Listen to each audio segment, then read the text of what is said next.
پاکستان میں پہلا جو لاہور میں جو پہلا بائی پاس آپریشن ہوا دل کا، اس ٹیم کو لیڈ آپ کر رہے تھے، کیا یہ بات درست ہے؟ دیکھیں، جو بائی پاس سرجری کی ہسٹری ہے نا، وہ پہلے تو ہم کو 1952 میں میرے والد صاحب نے ٹوبرکلوسس پیریکارڈائٹس کا آپریشن کیا. تھوڑا سا ڈاکٹر صاحب سہولت اس میں ہوگی ناظرین کی کہ اگر آپ اس کو تھوڑا سا تشریح بھی کر دیں یہ کیا ہے. میں تشریح کرنے لگا تھا کہ ان دنوں ٹوبرکلوسس بڑی پریولنٹ ہوتی تھی. پیریکارڈیم ایک ایسی جھلی ہے جو دل کے ارد گرد ہوتی ہے. جب اس کو ٹوبرکلوسس ہوتی ہے تو وہ کنسٹرکٹ کر جاتی ہے اور ہارٹ کو ایکسپینڈ نہیں ہونا دیتی تھی. چونکہ ہارٹ ایکسپینڈ نہیں ہوتا، اس کا کام نہیں ہوتا، تو اس لہٰذا اس جھلی کو کاٹنا پڑتا ہے کہ ہارٹ ایکسپینڈ ہو. یہ آپریشن میرے والد صاحب نے 1952 میں کیا. اس کو کہتے تھے پیریکارڈیکٹمی. اس کے بعد 10 سال بعد ایک کنڈیشن ہوتی ہے رومیٹک ہارٹ ڈیزیز، رومیٹک فیور سے ہوتی ہے. اور اس رومیٹک فیور کی جو پرابلم یہ ہے، اس کی کمپلیکیشن یہ ہے کہ ایک مائٹرل ویلو جو کہ ہارٹ میں ہوتا ہے وہ ٹائٹ ہو جاتا ہے، اسٹینیوز ہو جاتا ہے، تنگ ہو جاتا ہے. تو اس کو بڑا کرنے کے لیے ایک آپریشن ہوتا ہے جس کو کہتے ہیں کلوزڈ مائٹرل ویلواٹمی. تو 1962 میں انہوں نے کیا. اب اس دوران گلبرگ میں UCH ایک یونائٹڈ کرسچن ہاسپٹل بن گیا. اب بھی ہے؟ ابھی بھی ہے، اور یہیں آپ کے گلبرگ کے پاس یہی. تو وہاں ایک مشنری ڈاکٹر آئے، کینیڈین بورن مشنری جو امریکن ٹرینڈ تھے. انہوں نے یہاں ایک کارڈیو ویسکولر یونٹ اسٹیبلش کیا ہوا تھا، اور ان کا نام تھا ڈاکٹر ڈونلڈ بوئی. انہوں نے 1967 میں پاکستان میں پہلا اوپن ہارٹ سرجری کیا. ٹھیک ہے. پہلے جو آپریشن میں نے بتائے ہیں 62 میں جو وہ کلوز مائٹرل ویلواٹمی تھے. لیکن جو اعزاز جو ہے پہلا پاکستان میں وہ ڈونلڈ بوئی کو جاتا ہے. ڈونلڈ بوئی کئی سال تک یہ پاکستان میں اعزاز تھا یا لاہور کی؟ نہیں، سارے پاکستان میں. پورے پاکستان کا پہلا اوپن ہارٹ سرجری تھی وہ 67-68 میں ہوئی. ٹھیک ہے. اور وہ یونائٹڈ کرسچن ہاسپٹل لاہور میں. اور اس کے ساتھ یہ ہارٹ ویلو کے بھی آپریشن کرتے تھے. پھر ان کا جو پروگرام تھا کسی فائنینشیل وجہ سے وہ کنٹینیو ہی کر گئے، اور پھر وہ واپس چلے گئے. لیکن 1970 میں کراچی میں جو افتخار رٹھور صاحب اور ان کی ٹیم تھی، انہوں نے پہلا successful open heart surgery Karachi میں کیا. ٹھیک ہے. تو اگر کہ پاکستانی کسی کا نام لیا جائے تو پہلا اوپن ہارٹ سرجری کا نام پھر افتخار رٹھور صاحب کے نام جاتا ہے اور ان کی ٹیم کے جاتا ہے. اور لاہور میں کیسے ہوا؟ اچھا، اب لاہور میں جو کنگ ایڈورڈ میڈیکل کالج کے ساتھ اٹیچ میو ہاسپٹل تھا، اس میں 1974 سے سینئر رجسٹرار کارڈک سرجری میں تھا. ٹھیک. تو میں اور میرے پروفیسر ہوتے تھے، پروفیسر رشید قریشی، بہت اسمارٹ اور بڑے بریلینٹ سرجن تھے. وہ اور میں جو کلوزڈ ہارٹ مائٹرل ویلواٹمی کرتے تھے، کئی سال ہم کرتے رہے. لیکن انہی دوران میں ایک کرنل چیمہ تھے، وہ آرمی چھوڑ کے تو انہوں نے کارڈک سرجری یونٹ قائم کیا. اور میو ہاسپٹل میں پھر 1978 میں چیمہ صاحب اور میں نے، ہم دونوں نے مل کے پہلا میو اسپتال میں اوپن ہارٹ سرجری کیا، جو لاہور کا پہلا تھا. لاہور کی پہلی سرجری؟ نہیں، لاہور میں تو پہلا یونائٹڈ کرسچن ہاسپٹل. نہیں، لاہور میں جو انڈیجینیس کہہ لیں یا پاکستانی ڈاکٹر کے ہاتھ سے تھی، وہ پہلی آپ کے ہاتھ سے؟ ہاں، وہ میو اسپتال میں اور ڈاکٹر چیمہ تھے، میرے سینئر تھے. وہ نمبر 1 سرجن تھے، میں ان کے ساتھ نمبر 2 سرجن تھا. ٹھیک ہے. تو ہم نے مل کے کیا. اس پیشنٹ کا نام رمضان تھا. ٹھیک ہے. اب اس کے کچھ ہی دیر بعد میں امریکہ چلا گیا کہ مجھے فیلوشپ ملی کارڈیو ویسکولر سرجری میں ڈاکٹر مائیکل ڈبیکی کے ساتھ. ٹھیک ہے. ڈاکٹر مائیکل ڈبیکی کارڈیک سرجری کا خدا مانا جاتا ہے. اچھا. وہ دنیا کا سب سے بڑا ہارٹ سرجن ہے. Heart transplant, bypass surgery, aortic surgery انہوں نے ایجاد کیا.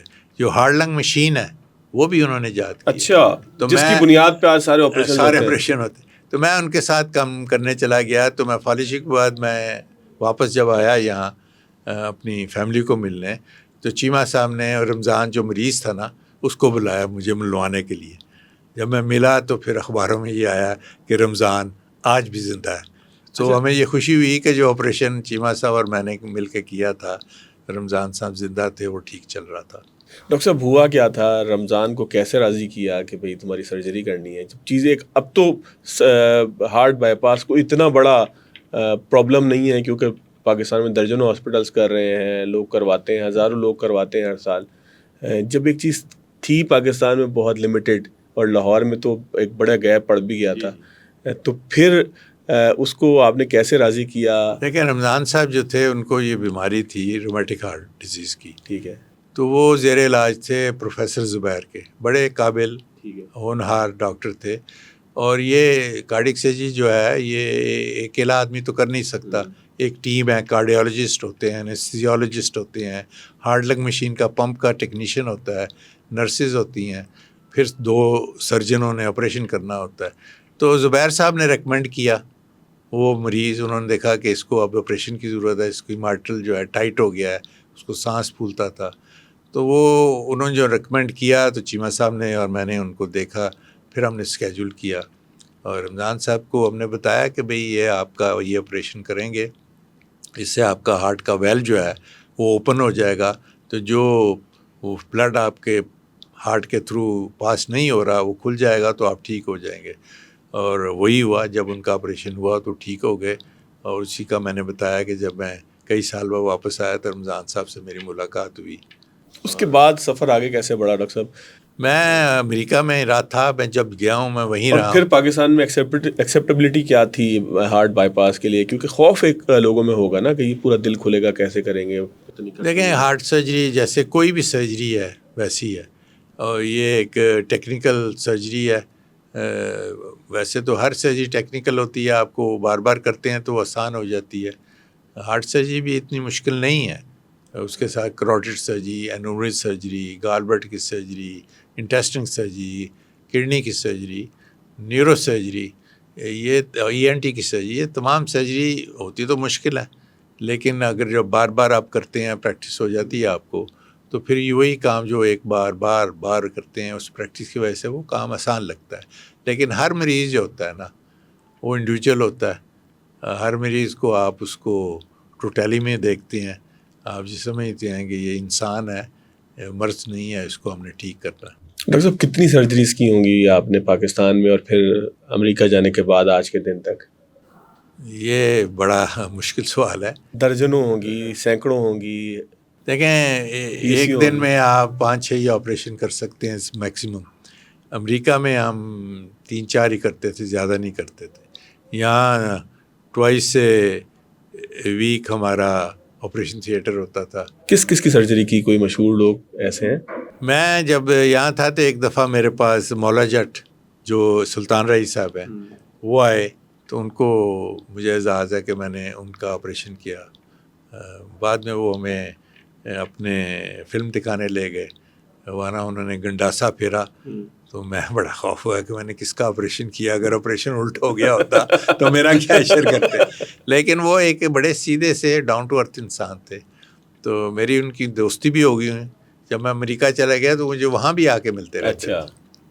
اسی طرح ہمارے ایک مولانا مفتی محمود جو ہمارے مولانا فضل الرحمان کے والد سے، ان کا میں نے آپریشن کیا. وہ بھی بڑا نورانی چہرے تھے اور بڑے تحمل سے. بہت سے مشہور لوگوں کا میں ڈاکٹر رہا ہوں پاکستان میں، اور امریکہ میں بھی کئی ایسے مشہور لوگ ہیں جن کا. لیکن ہر مریض جو ہوتا ہے ڈاکٹر اس کو مریض سمجھ کے یہی چاہتا ہے کہ اس کی شفا ہو جائے. ڈاکٹر صاحب عام طور پہ جو لوگ آتے ہیں سرجری کے لیے، ابتدائی دنوں کی بات کر رہا ہوں، اب تو ظاہر ہے کہ مختلف معاملات ہو گئے، وہ گھبرائے بھی ہوتے تھے، تحمل سے ہوتے تھے، پریشان ہوتے تھے، کیا تھا؟ دیکھیں جو مریض ہوتا ہے نا وہ ہمیشہ پریشان ہوتا ہے، اور ڈاکٹر کا جو وائٹ کوٹ دیکھتا ہے تو اس کو مسیحا ہی سمجھتا ہے.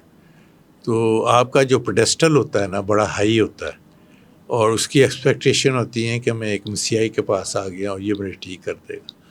تو آپ کو اس کو ڈیٹیل میں بتانا پڑتا ہے کہ یہ تمہارا مرض کیا ہے، اس کا آپریشن کیا ہوگا، اس کی کمپلیکیشن کیا ہے، اور کمپلیکیشن میں تمہارے چانسز جو ہیں ٹھیک ہونے کے کیا ہیں. اور پھر اس کو آپ انفارمڈ کنسنٹ دیتے ہیں.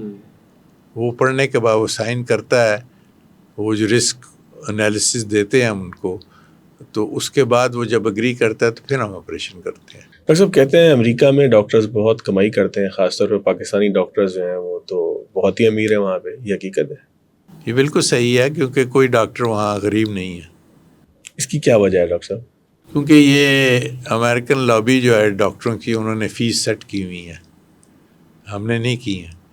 تو وہ آپریشن کے فیس لیتے ہیں پوری، اور ہمارا ہیلتھ کیئر سسٹم جو ہے بہت مہنگا بھی ہے، اور ڈاکٹر اس کا مین رول ہے. اور میں سمجھتا ہوں کہ اگر آپ کے پاس ہنر ہے تو اس ہنر کی قیمت تو دینی چاہیے نا. تو ڈاکٹر صاحب انشورنس کمپنیز ہیں جو ساتھ انوالو ہوتی ہیں، اتنی مہنگائی کیسے لوگ وہاں پہ افورڈ کرتے ہیں؟ دیکھیں، اب انشورنس کمپنی ہیں جو لوگ بزرگ ہو جاتے ہیں 65 کے، ان کے پاس میڈی کیئر ہے، تو سارا ہیلتھ انڈسٹری جو ہے انشورنس پہ یا میڈی کیئر پہ چلتی ہے.